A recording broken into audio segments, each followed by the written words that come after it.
আমি সৈয়দ মুরাদ আহমদ চিশতি সাজ্জাদা রশিদ ও হাবিবুল কৌম মুরাদগঞ্জ দরবার শরীফ, যেখানে ইসলামের বীর পুরুষ মহান আউলিয়ায়ে কেরাম জিনার হাত ধরে সিলেটে ইসলামের বিজয় প্রাপ্ত হয়েছিল এবং পরবর্তী পর্যায়ে হবিগঞ্জে ইসলামের বিজয় প্রাপ্ত হয়েছে এবং পর্যায়ক্রমে সমস্ত বাংলাদেশ ইসলামিক রাষ্ট্র হিসেবে হযরত সিপাহ সালার সৈয়দ নাসিরউদ্দিন রাহমাতুল্লাহ আলাইহি পূর্ব পশ্চিমের রোজা হইয়া 130 জন আউলিয়া সঙ্গে নিয়ে সাহিত্য আছেন। সুবহানাল্লাহ।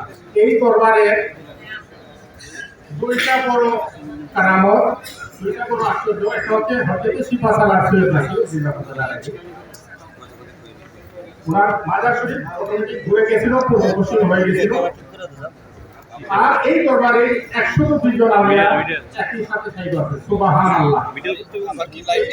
স্থানটি সিলেটের লীলাভূমি হিসাবে হবিগঞ্জ জেলার চুনারঘাট থানায় অন্তর্গত অবস্থিত।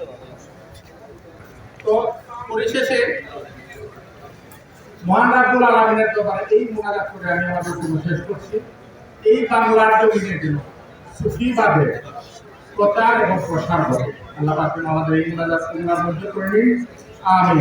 সাদাকাল্লাহুল আযীম ওয়া সাদাকা রাসূলুহুন নবিয়্যুল কারীম ওয়া নাহনু আলা যালিকা মিনাশ শাহিদিন ওয়া শাকিরিন ওয়া আলহামদুলিল্লাহি রাব্বিল আলামিন। ধন্যবাদ সৈয়দ মুরাদ আহমদ চিশতি।